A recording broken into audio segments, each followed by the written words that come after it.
Sa pagtaas ng demand ukol sa pangangailangan sa mga pagkaing dagat o mga seafoods ay nagdulot naman ito ng nakababahalang sitwasyon, lalo na't dahil nga rito ay karamihan sa mga fishing vessel na pag-aari ng bansang China ay nangahas na rin ngang illegal na mga isda kahit pa sa mga protected areas na sakop ng ibang mga bansa.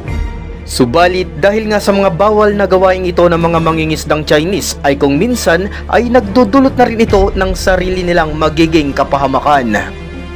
Isa sa ating mga tinutukoy ay ang nangyari noong taong 2016 na kung saan ay pinursigingang habulin ng Argentine Naval Prefecture ang fishing vessel na Luyan Yuan Yuten habang ito nga ay nagtatangka na magpuslit ng ilang toneladang mga isda mula sa EEZ o Exclusive Economic Zone ng bansang Argentina.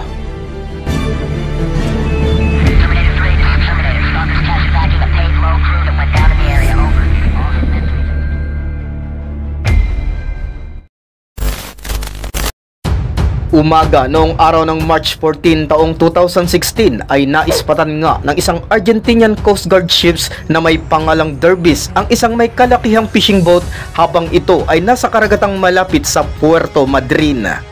Ang nasambit na syudad ay matatagpuan sa probinsya ng Chubut na nasa bahagi naman ng Patagonia region at bilang sa ito ay bahagi ng EEZ ng Argentina ay ipinatupad pa mismo ng United Nations noong year 1982 na ang nasambit ngang bansa ay ang siya lang may espesyal na karapatan upang mangasiwa at mag-explore sa naturang teritoryo.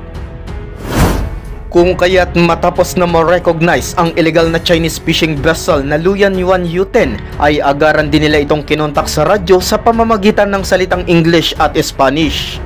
Yun nga lang matapos ang ilang pagkakataon ay hindi talaga sumagot ang namataang trawler sa tawag ng mga Argentinian crew. Dito na nga naganap ang pagsisimula ng matinding habulan na mismo pa ngang aktwal na nakuhaan ng kamera.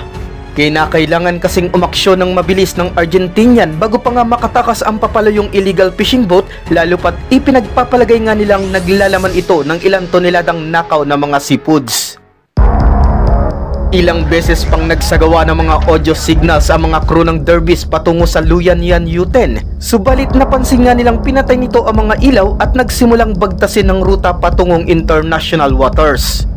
Kung kaya't dito na napagdesisyonan ng mga otoridad ng Argentina na magsagawa ng mas mahigpit o matinding paraan para nga mapatigil ang tumatakas na Chinese fishing vessel. Kaya't sa pagkakataong iyon ay ilang beses silang nagpaputok ng warning shots patungo sa direksyong tinatahak ng kanilang hinahabol. Subalit bilang response ay agad namang bumwelta ang Luyan Yuan Yuten patungo sa Argentinian Navy at dito ay nagtangka na nga ang Chinese boat na paulit-ulit na banggain ang humahabol sa kanilang mga otoridad ng Argentina.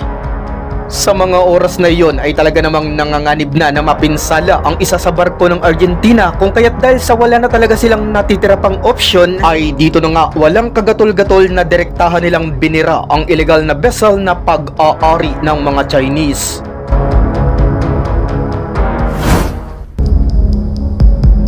Matapos iyon ay unti-unti na rin ngang nagsimulang lumubog ang Luyan Yuan Yuten kung kaya't wala na ring nagawa ang mga Chinese crew nito kundi iabandona ang nanganganib na barko.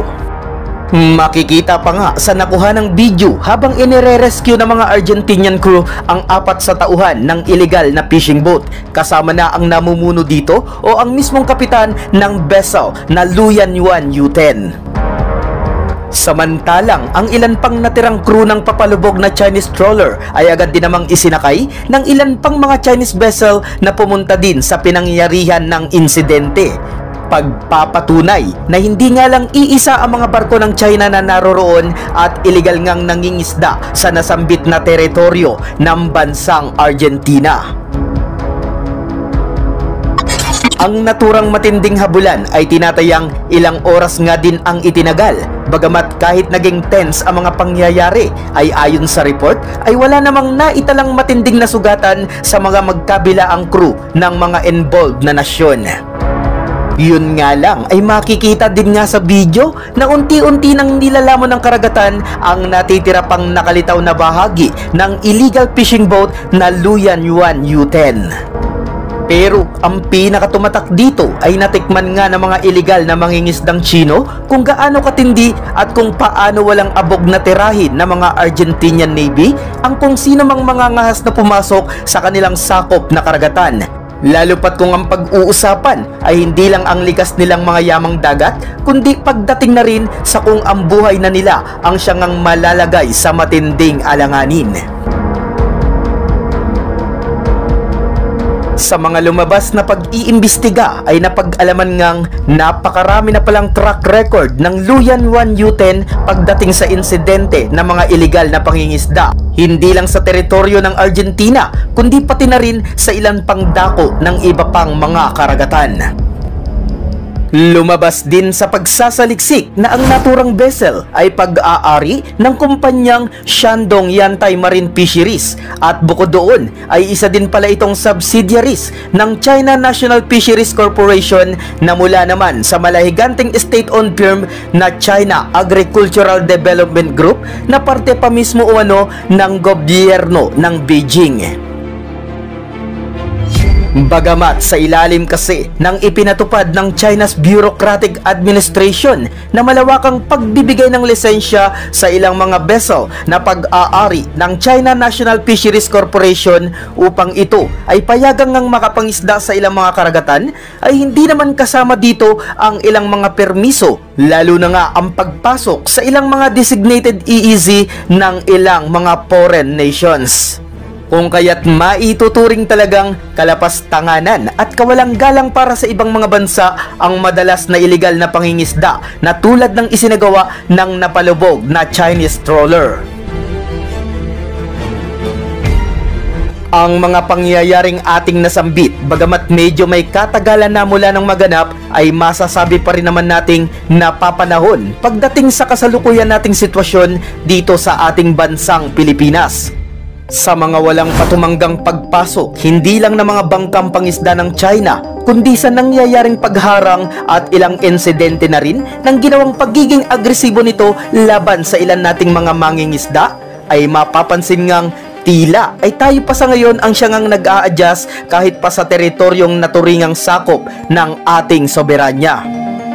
Subalit sa kabila ng lahat ay nililinaw ko lang mga kataps na hindi natin hinihiling na mauwi ang lahat sa pagpalag at mga bayolenteng aksyon, kundi ang atin lamang nais na iparating na sana ay magkaroon din tayo ng mga hakbangin o naaangkop na pagkilos upang sa gayon ay matuto din ang ibang mga bansa upang tayo ay galangin at higit sa lahat ay irespeto nila ang ating mga karapatan, lalo na pagdating sa mga lupain at karagatan na lihitimo namang parte ng ating bayang sinilangan.